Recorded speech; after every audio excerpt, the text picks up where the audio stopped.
Hi everyone. Welcome to Unit 3. In this unit we're going to be focusing on the topic of digital literacy.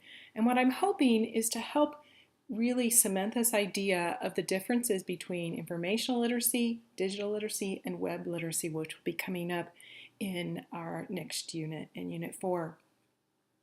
And so sometimes people lump those all together, and I want to distinguish those because they each have a different purpose. So we'll be talking about what is meant by the term digital literacy and how that relates to those other literacies. We'll also be exploring different types of literacy. So maybe you've heard terms like mathematical literacy, graphic literacy, visual literacy, etc., etc. We're going to be exploring those terms and seeing, well, what do those really mean and how do they impact the ways we teach? And that discussion will come up in the content video for this unit. We'll also be looking at some online tools and apps that promote the teaching of digital literacy skills and some of the challenges that go with teaching digital literacy skills. So whether you're in a classroom that uses lots of technology or doesn't use very much technology, it's important that you're understanding what's happening in education and how digital literacy is really impacting the ways that we teach and learn. And so that will be the focus of this unit. So in the unit, you'll be doing some reading from our textbook. You'll be reading chapters 5 and 6. But then you'll also read from Dustin Summey's book, Developing Digital Literacies. And I've pulled out 2 chapters from that book. You'll see those in our module. There are PDF files of those chapters. We're not reading all of Dustin's book, although it's a nice little book. We're not reading the whole thing for 2 reasons. And one is that you already have a lot of things that you're reading. And I didn't want to add the entire book because the whole book doesn't really apply to what we're doing. It really focuses on developing professional learning in schools, planning workshops for teachers that promote digital literacy. So I'm picking out 2 chapters that explain his view of digital literacy, and we'll focus on the idea that there are multiple views of what digital literacy is, but we're going to look at his view. And so you'll see those 2 chapters. I think you'll find them really easy, practical kinds of reading when you get to those. And you'll see that he really focuses on the actions of digital literacy. What are people doing out in the world as they're making sense of information and trying to use that information to communicate with others? And so you'll see he focuses on the verbs of digital literacy and has some really useful and easy to follow explanations for what he means by those terms. But his view is just one view of digital literacy. We'll also be exploring the work of Doug Belshaw.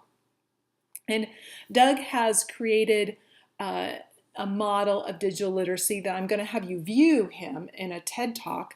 So you'll see a link for that in our module. I'm going to have you view his explanation of digital literacy. And it focuses on these ideas: culture, cognition, constructing. You'll see those same terms come up as he explains his model. And notice this looks a little bit different than the Summey view that I showed you just a few moments ago with the tree. And so we're seeing in the field that there are some parallel tracks of explanations of what is meant by digital literacy, but you'll find a variety of definitions, and that's part of the issue that we'll be exploring in the content video. So your activities for this unit: 1 is an online discussion, something we haven't done yet. We're going to be using the tool Zoom, and I'll be posting directions. I'll post directions in the module for how to access Zoom. It's a tool that promotes both online and telephone conferencing. So if you have a camera on your computer, you can join us in the conference using your computer. It's very simple to join us. You don't need any special equipment. You don't need a headphone or microphone, or, well, you need a built-in microphone, but you don't need any other special equipment if you have that camera. If you don't have a camera and you don't have access to one, don't worry. You can join us by telephone, and you'll see the number to be able to access the discussion. So our discussions on Zoom, or however you're accessing, whether through phone or computer, our discussion this week is going to focus on this idea of the way technology has had an irrevocable impact on literacy. And so before you come to the discussion, I hope you've done some reading and viewing that will help impact what you say. But if you haven't made it there yet, that's fine. Still join us. Don't feel like you shouldn't join us because you haven't done that. Our discussions are on Thursday, June 25th. The morning discussion is at 7:30. The evening discussion is at 8 o'clock. Choose one of those times that works for your schedule. If neither one works, then we'll make a video of our discussion and I'll post that in Canvas, and you can view that video and then you'll post a little response in the discussion board. Now, if you're there for the live discussion, there's no need to post a response. All you have to do is come and join in the discussion, and then you'll earn your points for that assignment. But if you can't be there, never fear.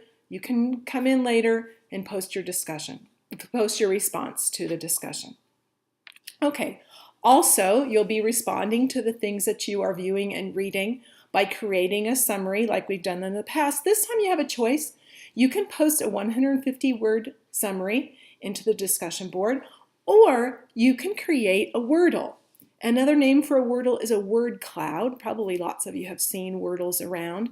Your Wordle can be created by going to the Wordle website, which is link is listed there in the assignment description, and you'll pull out terms that have stood out to you from what you're reading, and you'll use those to create your Wordle, and you'll see the instructions for how to do that in the assignment description.